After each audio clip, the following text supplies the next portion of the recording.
नमस्कार, मी कल्पना माझ्या चॅनलवरती तुमचं खूप मनापासून स्वागत करते। आज आपण काकडीची भाजीची रेसिपी बघणार आहोत। टिफिनसाठी झटपट काहीतरी बनवायचं असेल तर ही भाजी पटकन तयार होते। अगदी कमी साहित्य लागतं आणि बनवायलाही साधी सोपी रेसिपी आहे। तर चला आपण रेसिपीला सुरुवात करूया। आणि जर ह्या रेसिपीज तुम्हाला बघायला आवडत असतील तर चॅनलला सबस्क्राईब करा, लाईक करा आणि कमेंट करायलाही विसरू नका। तर चला रेसिपीला सुरुवात करूया।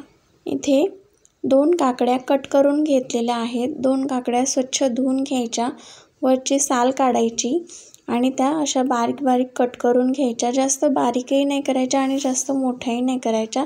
अशा मध्यम आकाराच्या काकड्या आपण कापून घ्यायच्या।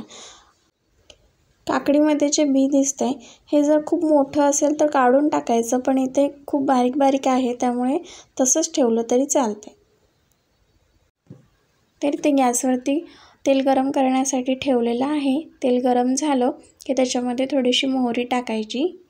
मोहरी तडतडली तर आता आपण याच्यामध्ये थोडंसं जिरं टाकूया।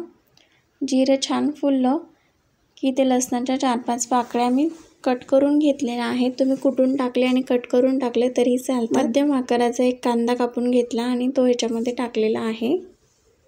आता कांदा छान थोडासा लालसर रंग येईपर्यंत तळून घ्यायचा। तुम्ही ते बघू शकता आपला कांदा छान सोनेरी रंगावरती परतलेला आहे। तर आता याच्यात आपण मसाले टाकूया। इथे मी 1 चम्मच मिरची पावडर टाकलेला आहे, 1 चम्मच कांदा लसूण मसाला टाकलेला आहे।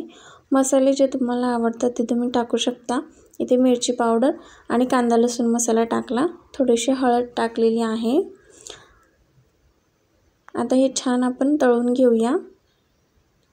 जर भाजी तुम्हाला अजून तिखट हवी असेल तर थोडंसं मिरची पावडर वाढून टाकायचं। आता छान तेलात तळून घेऊया आपण जे मसाले टाकले ते। अशा पद्धतीने आपण इथे सगळे मसाले छान तळून घेतलेले आहेत। तर आता जी आपण काकडी कापून घेतली होती ती याच्यामध्ये आपण घालून घेणार आहोत।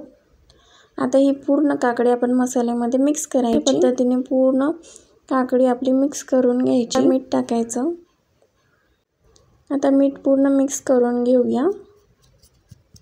तर आता इथे ही भाजी आपण झाकून ठेवूया।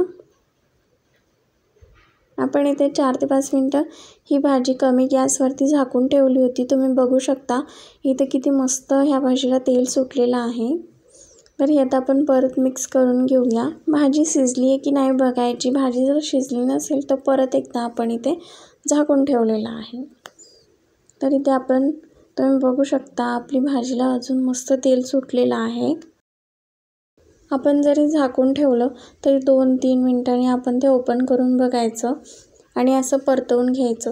जर आपण जास्त वेळ झाकून ठेवलं आणि परतवून बघितलं नाही तर भाजी करपू शकते तळायला। त्याच्यामुळे आपण जरी झाकून ठेवलं तरी भाजी सारखी हलवायची। आता इथे थोडीशी कोथिंबीर घातलेली आहे।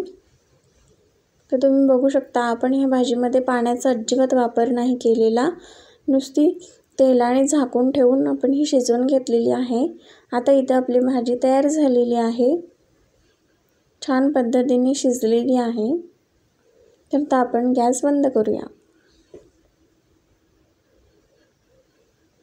तुम्ही बघू शकता आपली किती झटपट काकडीची भाजी तयार झालेली आहे। तुम्हाला टिफिनसाठी करायची असेल तर झटपट रेसिपी आहे। साहित्यही खूप कमी लागतं आणि बनवायलाही साधी सोपी आहे, पटकन तयार होते। तुम्ही माझा पूर्ण व्हिडिओ बघितल्याबद्दल तुमचे मनापासून धन्यवाद। तुम्हाला जर अशाच ह्या रेसिपी आवडत असतील तर चॅनलला सबस्क्राईब करा। तर असंच भेटू एका नवीन रेसिपीसोबत।